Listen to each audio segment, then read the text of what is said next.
अस्सलामु अलैकुम रहमतुल्लाहि व बरकातहू।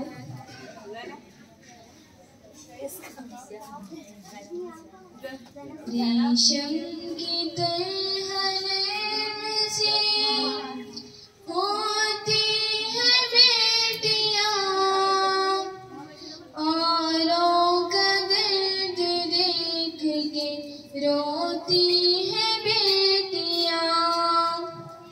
बेटा तो एक घर को ही रोशन करे, मगर दोनों घरों पे नूर लुटाती है बेटियां।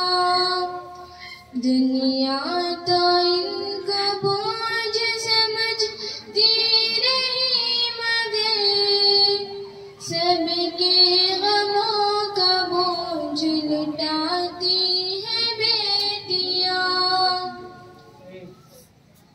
बेटे के पास रह के भी गाफिल रहे, मगर रह के भी दूर आँख भिगाती है बेटियां।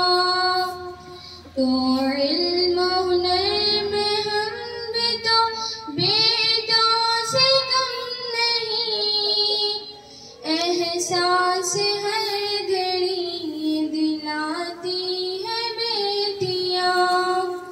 गहराई इनके प्यार की नापेगा क्यों कोई, हौज़े में जैसे दरिया सी मोती है बेटियां।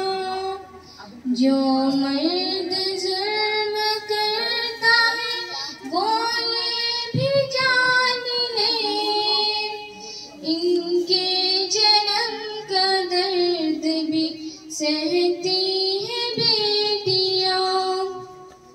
बेटा अगर हीर है, बेटी है मोतियां, रह के